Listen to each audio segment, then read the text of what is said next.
Hello everyone, welcome back to our channel. ఈరోజు కూడా last 24 అవర్స్లో గ్లోబల్ మ్యాక్రో ఎకానమీ, అలాగే US market, Indian stock market, crude oil prices, dollar index, అలాగే rupee value, ఎఫ్ఎన్డిఏ activity, అలాగే today's top performing companies గురించి కూడా ఈ వీడియోలో నేను మాట్లాడతాను. ఈ వీడియో పూర్తిగా ఎడ్యుకేషన్ పర్పస్ కోసం మాత్రమే. అయితే లేట్ చేయకుండా ఈరోజు వీడియో స్టార్ట్ చేద్దాం. First global macro update. ముందుగా గ్లోబల్ మార్కెట్స్ గురించి మాట్లాడితే మార్కెట్ సెంటిమెంట్ కొంచెం కాషియస్గా కనిపించింది. Middle east geo political concerns ఇంకా పూర్తిగా తగ్గపోవడంతో ఇన్వెస్టర్స్ రిస్క్ అసెట్స్పై కొంత ప్రెషర్ చూపిస్తున్నారు.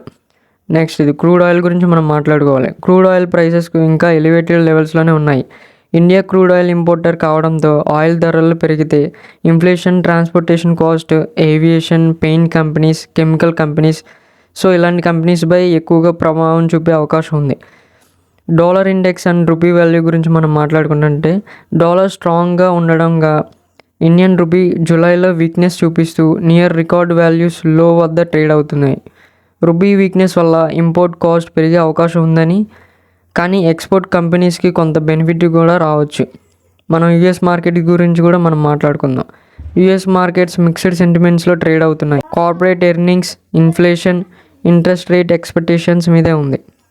గ్లోబల్ ఐటీ సెక్టర్ మీద కూడా ఇన్వెస్టర్స్ కాషియస్గా అవుట్లుక్ మెయింటైన్ చేస్తున్నారు. సో మన ఇండియన్ మార్కెట్స్ గురించి మనం మాట్లాడుకోవాలి. అలాగే ఇప్పుడు ఇండియన్ మార్కెట్ విషయానికి వస్తే టుడేస్ సెక్షన్స్లో సెన్సెక్స్ మరియు నిఫ్టీ రెండు స్లైట్ నెగిటివ్గా క్లోజ్ అయ్యాయి. సో క్లోజింగ్ గురించి మనం మాట్లాడుకుంటే సెన్సెక్స్ 77,470 దగ్గర, అలాగే నిఫ్టీ 24,188 దగ్గర క్లోజ్ అయింది. బ్యాంకింగ్ సెక్టార్లో సెల్లింగ్ ప్రెజర్ ఎక్కువగా కనిపించింది. ప్రత్యేకంగా హెచ్డిఎఫ్సి బ్యాంక్ రిజల్ట్స్ తర్వాత స్టాక్ వీక్నెస్ చూపించింది. దీంతో మొత్తం బ్యాంకింగ్ ఇండెక్స్పై ప్రెషర్ ఏర్పడింది. అయితే మరోవైపు మిడ్ క్యాప్ మరియు స్మాల్ క్యాప్ స్టాక్స్ మాత్రం కంపారేటివ్లీ బెటర్ పర్ఫార్మెన్స్ ఇచ్చాయి. మార్కెట్ సెంటిమెంట్ గురించి మాట్లాడుకున్నట్లయితే ఫారిన్ ఇన్వెస్టర్స్ ఇప్పటికీ గ్లోబల్ ఈవెంట్స్ని క్లోజ్గా మానిటర్ చేస్తున్నారు. Oil prices, dollar movement, rupee weakness వంటి అంశాలు వచ్చే కొన్ని సెక్షన్స్లో కూడా మార్కెట్ డైరెక్షన్ని డిసైడ్ చేసే అవకాశం ఉంది. సో ఈరోజు టాప్ పర్ఫార్మింగ్ కంపెనీస్ గురించి మనం మాట్లాడుకోవాలి. ఈరోజు మంచి పర్ఫార్మెన్స్ ఇచ్చిన కంపెనీస్లో UltraTech cement strong quarterly earnings తర్వాత స్టాక్ మంచి బయింగ్ కనిపించింది. సో ప్రాఫిట్ ఎక్స్పెక్టేషన్స్ కంటే బెటర్గా రావడంతో ఇన్వెస్టర్స్ పాజిటివ్గా రియాక్ట్ అయ్యారు. సో ఈరోజు ఐబీఓ లిస్టింగ్ ఉంది కదా, అదే SBI funds management.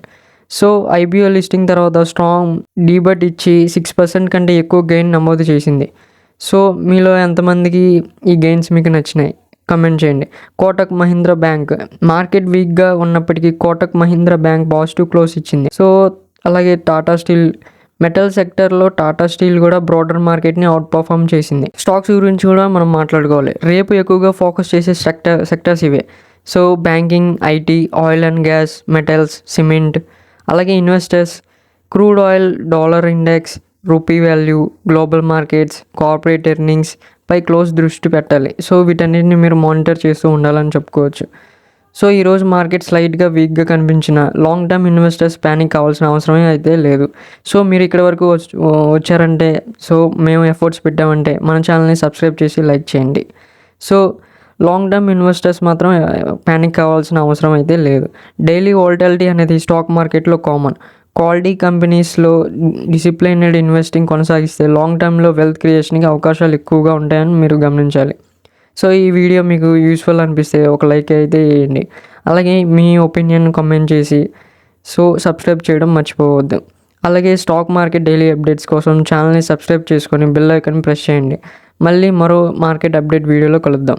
So thank you everyone.